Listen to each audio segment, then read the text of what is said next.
ছবি দেখাচ্ছি ধানের চারা জমিতে ধানের চারা রোপণ করতে গিয়ে কিন্তু এই রকম ভয়ানক পরিস্থিতির সৃষ্টি হয়েছে। জমি বিবাদের জেরে দুপক্ষের মধ্যে হয়েছে বচসা, ধানের চারা রোপণ করতে বাধা দেওয়া হয়েছে এবং দুপক্ষের মধ্যে মারামারিতে জখম হয়েছে 9 জন। হাসপাতালে চিকিৎসাধীন, মারধরের ছবি হয়েছে ভাইরাল।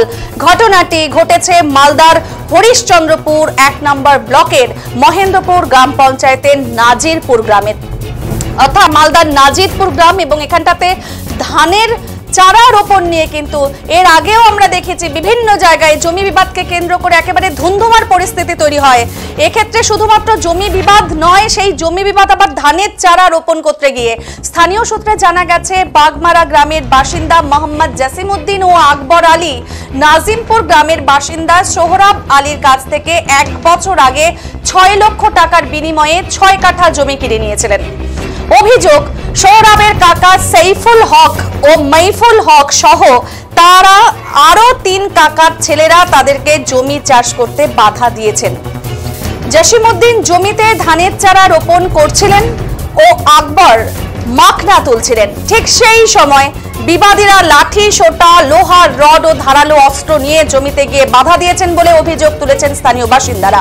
এ নিয়ে দুপক্ষের হাতাহাতিতে জড়িয়ে পড়েছেন জাসিমউদ্দিনের পক্ষে 7 জন এবং অভিযুক্ত সাইফুল ও মাইফুল পক্ষে 2 জনই জখম হয়েছেন।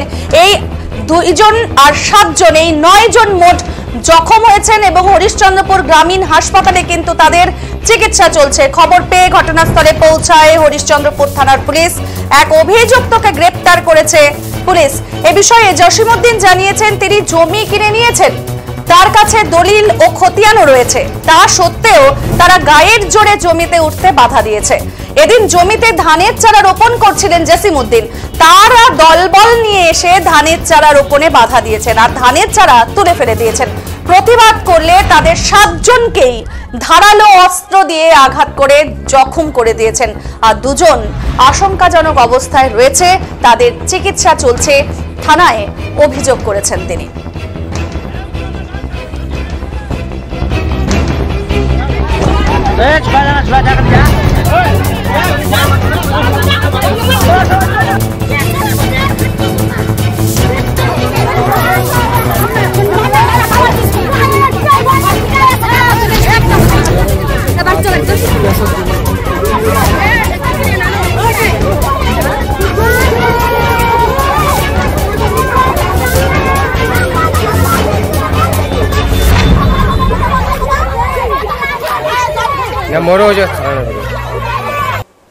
ওই যে ওরা জবরদস্তি করছে, তো আমরা জমি দিব না ওকে।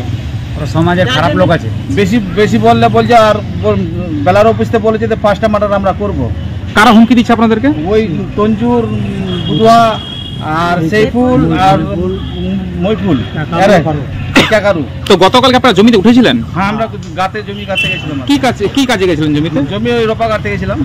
তারপরে আসলো, পহলে মেয়েগুলো পাঠালো, মেয়েগুলো আসে দেখছি আমরা একদিকে গাতে আছি কিন্তু উঠাতে আছি, মেয়েগুলো গাতে আবার যে বেশি তো বাধা দিয়ে এনাকে একদম খুব লাঠি নেই না, চাপে জমির মধ্যেই পড়ে গেল একদম নিয়ে। কি দিয়ে মারধর করেছে আপনাদের? লাঠি নিয়ে, রড নিয়ে, স্টিলের রড নিয়ে, আরো অন্য হাতিয়ার ছিল। অত মানুষের মধ্যে কি দেখা যাবে? কজনকে জখম করেছে? 7 জনকে জখম করেছে, তার মধ্যে 2 জন বেশি মাথা ফাটাফাটি হয়েছে। এখন কি 7 জনই কি হাসপাতালে ভর্তি আছে? 7 জনই আছে। কোন হাসপাতালে ভর্তি আছে? এই হরিশ্চন্দ্রপুরের হসপিটালে ভর্তি আছে। তো এই যে আপনি জমি কিনেছেন অথচ জমিতে বাধা দিচ্ছে, কার কাছ থেকে জমি কিনেছিলেন? আমি সোহরাবের কাছে জমি কিনেছিলাম। যারা বাধা দিচ্ছে সোহরাব কে হলো? এই যার কাছে জমিটা কিনেছিলেন? সোহরাব হলো কাকাতো ভাই, ভাতিজা ওদের। মইফুলের আর সাইফুল আর বুধুয়া হলো কাকাতো ভাই। কতক্ষণে জমি কিনেছিলেন? জমি হলো মানে 10 শতক 26 পয়েন্ট। কত বছর আগে নিয়েছিলেন জমিটা? হ্যাঁ, কত বছর আগে নিয়েছিলেন? 1 বছর আগে থেকে আমরা জমিটা লাগাচ্ছি, রেজিস্ট্রি করেই লাগাচ্ছি আমরা, কোনো বাধা নেই। তো জমির আমাদের সমস্ত কাগজপত্র আছে, রেকর্ড, দলিল, সব কিছু, দলিল আছে, পর্চা আছে, সবই কিছু আছে। সোহরাবের বাবা না আরিফুলের নামে পর্চা আছে, সোহরাবের নামে পর্চা দলিল আছে, আমাদেরও পর্চা দলিল আছে। এদের থেকে কাগজ কলমের থেকে আমাদের কোনো কি নেই, ক্যালেম নেই, সব একদম লিগাল আছে। তো এর আগে যে সোহরাব চাষ করছিল তারা কি বাধা দিচ্ছিল জমিটাতে? আবার না, সোহরাব যখন লাগায় 40 বছর থেকে কোনোদিন বাধা দেয়নি ওরা। তো আপনি কেনার পর থেকে তারা বাধা দিচ্ছে? আমরা 1 বছর খেয়েছি, কোনো বাধা দেয়নি। বুঝলেন, এই ধান লাগাতে গিয়ে আমাদের উপর ওই করেছে, মানে ধান লাগাতে দিব না, তোমাদের জমি নাই। মানে কেন এই বাধাটা কেন দিচ্ছে তারা, কি মনে হচ্ছে? দিবই না, মনমানি। তারা কি টাকা ডিমান্ড করছে, টাকা দাবি করছে তারা? আমাদের টাকা পয়সা কিছু ডিমান্ড করেনি, মানে তোমাকে জমি দিবই না, বেশি করলে তোমাকে 5টা মার্ডার করবো আমরা। তো এই নিয়ে আপনার থানা বা বেলার অভিযোগ জানাননি? হ্যাঁ, একশোবার জানাইছি। বেলারও বলেছে যে তোমরা যে নিজের নিজের অংশ থেকে আছো নিজের অংশ খাও, কই কাকে বাধা দিবে না। বা থানা জাকিরবাবু বলেছে ডাকে দুপক্ষকে, দেখো জমি লাগাচ্ছে কিন্তু কেউ কাকে বাধা দিবে না, কেন বাধা দিলে কিন্তু আইন কিন্তু হাতে নিলে পরে কিন্তু আমরা কিন্তু সরবো না। কিন্তু এরকম মানে কোনোদিন করেনি। এই যে জমিটা বিক্রি করে দিলাম, এক জায়গার জমি আমার বাপ দাদুর কাছ থেকে নিয়েছিল, মোটামুটি 35-40 বছর থেকে জমিটা লাগাচ্ছি, চাষবাস করছি। আপনি চাষ করছিলেন? আমি চাষবাস করছি, আমার বাপ করতো, আমার বাপ করার পর আমার বাপ মৃত্যু, আমি করছি, আমি করার পর এখন চাষবাস করতে আমার একটা মেয়ে আছে, মেয়েটার আমার উপযুক্ত বিয়ে দেবো। তো আমার কাছে আর কোনো জায়গা জমি কিছু নাই, ওইটুকুই জায়গা আছে, আর একটা আমার বাড়িগ্রস্ত বাড়ি আছে, আর কিছু নাই। তো আমি জায়গাটা বিক্রি করে আমার মেয়েকে দিয়ে দিলাম। এবার আমার চাচা তো ভাইকে সবাইকে জিজ্ঞাসা করলাম যে আমি জমিটা বিক্রি করছি, এবার তোমরা যদি লিবা তো তোমরা নিয়ে নাও। ওরা বলছে যে টাকা 50,000 পাবা, তো 6 কাঠা মাটি 10 শতক 26 পয়েন্ট জায়গা, 1 লাখ টাকায় 50,000 টাকায় কে দিবে? ওদেরকে বললাম যে এইগুলোর টাকায় আমার মেয়ের বিয়ে হবে না, আমার মেয়ের ডিমান্ড হলো 5 লাখ টাকা। তো আমি 5 লাখ টাকা কোথায় পাবো? একটা মানুষ খাটনে বলা, আমার পরিবার আছে, ছেলে মেয়ে আছে, আমার বউ আছে, আমি কোথা থেকে দিব? জোগাড় করে দিব। তারপরে আমি জায়গাটার বাইরে খোঁজ করলাম, তো বাইরে থেকে ও বললো যে টাকা 1 মুঠে তোমাকে 6 লাখ দিব, তোমার যদি কাগজপত্র ওকে থাকে।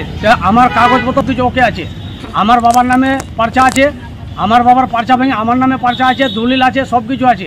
আবার ওরা কাগজপত্র দেখে জমিটা কিনলো, কেনার পর 1 বছর ওরা চাষবাস করে খালো, খাবার পর এখন ধান লাগাতে গিয়ে ওরা বাধা দিচ্ছে, কি যে হুমকি দিচ্ছে মার্ডার করবে, জমিতে চললে চড়তে দেবো না। ওরা কারা? আমার চাচা তো ভাইরা।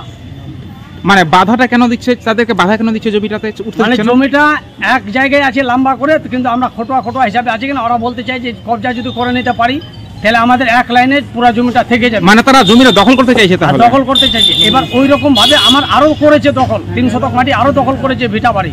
তো আমি ওখানে যাইনি, ছড়ে দিয়েছি। এবার এটাও দখল করতে চাইছি, এবার আমি এটা বিক্রি করে দিয়েছি। আবার ও যদি আমার কাছে টাকা চায় তাহলে আমি 6 লাখ টাকা ওকে কোথা থেকে ঘুরিয়ে না? তা আপনি কাকাদের বললেন না যে জমিটা আপনার নামে, আপনি বিক্রি করে দিয়েছেন?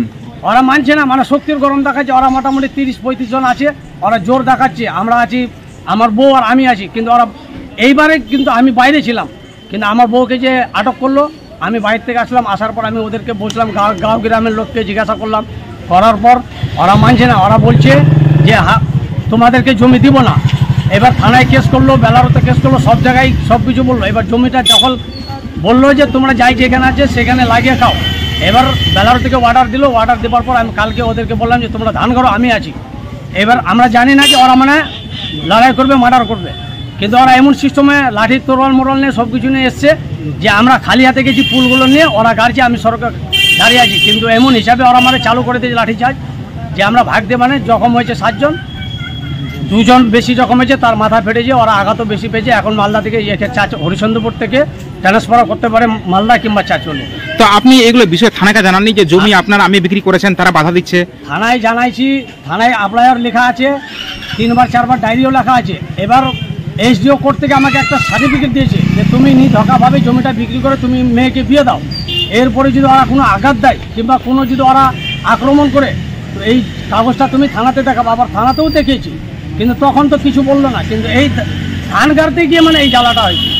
ওদেরকে যে আমি কে কী রকমের বুদ্ধি দিয়েছে, ওই বুদ্ধি শুনে মানে যে তোমাদের লোক বেশি আছে, ওদের লোক কম আছে, ওদেরকে হাঁকিয়ে দিতে পারবো, ওরা জমি ছেড়ে দেবে।